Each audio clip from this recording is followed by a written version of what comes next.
I found out my best friend took my life savings. I trusted her with everything, my secrets, my dreams, my money.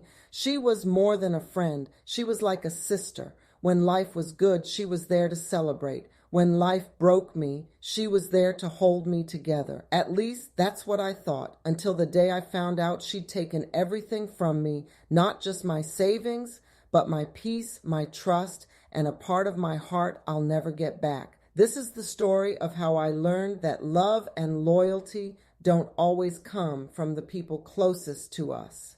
I met Sarah in my first year of college. We were both new in the city, two young women with big dreams and no family nearby.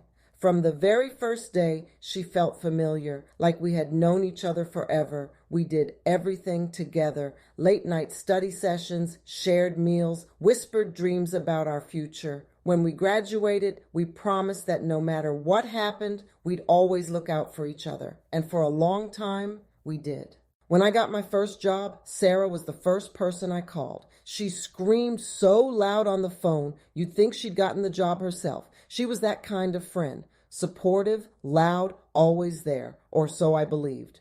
I started saving money then, little by little. At first, it was just a small emergency fund. Then I began dreaming of something bigger, maybe a home, maybe a business. Sarah helped me open a savings account. She was good with numbers, and I trusted her advice completely. She even helped me create a spreadsheet to track every deposit. Looking back now, it's almost poetic how the same spreadsheet became my evidence later. The first sign was so small that I didn't even notice it. A missing $100. I thought maybe I forgot to record it. Then $250, then $500. Each time I brushed it off. Maybe I spent more than I thought, I'd tell myself. Sarah and I had started talking about investing together. She'd mentioned how money sitting in savings was just sleeping. She told me we could grow it together. I remember her exact words. "You can trust me. I'd never let you lose a dime." Those words echo in my head even now. It was a Sunday morning. I was sipping coffee when I got an alert from my bank. A withdrawal for a large amount, one I didn't make. At first, I thought it was fraud. I called the bank immediately. They told me it wasn't a mistake. The withdrawal was authorized using my own login details. My stomach twisted. How could that be? Only I and one other person knew my credentials. Sarah. I told myself it couldn't be her. I refused to believe it. That afternoon, I went to see her. She greeted me with her usual smile, warm, innocent, familiar. We sat down and I asked, "Sarah, did you touch my account?" She laughed softly. "What? Of course not. Why would I do that?"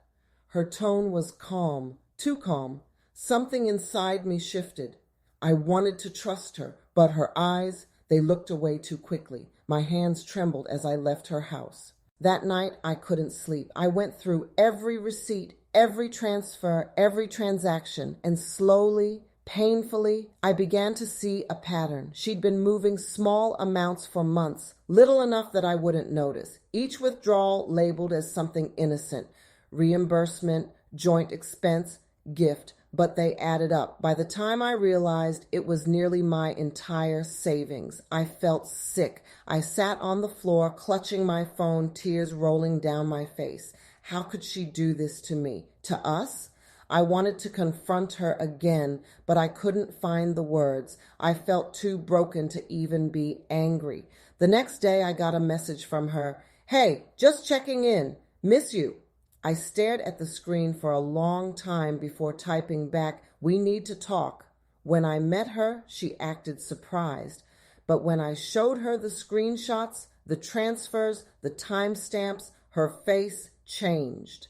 The color drained from her cheeks. She tried to explain. She said she was in debt, that she was desperate, that she planned to borrow it and pay me back before I noticed. But that's not how betrayal works. The money wasn't what broke me. It was the trust. The friendship we'd built over a decade shattered in one conversation. She cried, but I couldn't comfort her. I walked away, feeling like I'd lost more than just money. I'd lost a piece of myself.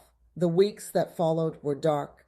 I didn't eat. I didn't sleep. Every time my phone buzzed, my chest tightened, hoping she'd apologize, truly apologize, but she never did. She sent one last message.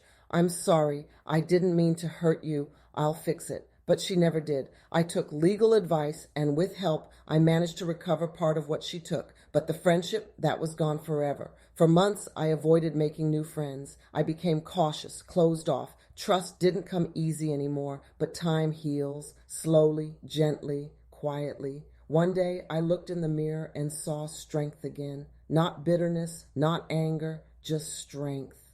I learned that betrayal doesn't define you. It refines you. It shows you who you are when everything crumbles. And it reminds you that not everyone you love deserves access to your deepest places, your trust, your peace, your dreams. I still think about Sarah sometimes. I don't hate her anymore. I hope she finds healing too, but I've learned to forgive, not for her, but for me.